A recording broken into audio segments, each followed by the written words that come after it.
Chain स्नॅचिंगच्या मोठ्या गुन्ह्यातील आरोपी जेरबंद 2,20,000 रुपयांचा मुद्देमाल जप्त।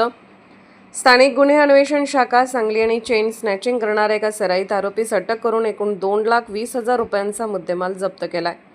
याबाबत अधिक माहिती अशी की दिनांक 5 मे 2026 रोजी सकाळी 6 वाजण्याच्या सुमारास सांगली येथील अंकली रेल्वे ब्रिज जवळ फिर्यादी ज्योती वृषभ उपाध्ये वय 47 वर्ष राहणार पाटील गल्ली अंकली तालुका मिरज जिल्हा सांगली या घरी पायी जात असताना काळ्या रंगाच्या दुचाकीवरून आलेल्या एका संशयित इसमाने त्यांच्या गळ्यातील मंगळसूत्र जबरदस्तीने ओढून चेन स्नॅचिंग केले व पसार झाला। या घटनेची तक्रार मिळताच पोलीस अधीक्षक तुषार दोशी, अपर पोलीस अधीक्षक कल्पना बारवकर यांच्या मार्गदर्शनाखाली पोलीस निरीक्षक संजीव झाडे, स्थानिक गुन्हे अन्वेषण शाखा सांगली यांनी तातडीने पथक गठीत केले। गुप्त माहिती तांत्रिक पुराव्याच्या आधारे आरोपीचा माग काढण्यात आला। चौकशीत असं निष्पन्न झाले की आरोपी हैदर अली सरफराज कायम व 29 वर्ष राहणार इराणी इमामवाडा तालुका ठाणे मुंब्रा तालुका ठाणे जिल्हा ठाणे हा रत्नागिरी नागपूर हायवेवरील इनाम धामणी जवळ एका पॉलिटेक्निक कॉलेज जवळ असल्याची माहिती मिळाली।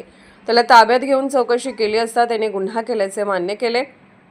सदर आरोपी हैदर अली सरफराज कायम याच्यावर महाराष्ट्र व कर्नाटक राज्यात याआधीही अनेक ठिकाणी चेन स्नॅचिंगचे गुन्हे दाखल असलेला सराईत गुन्हेगार आहे।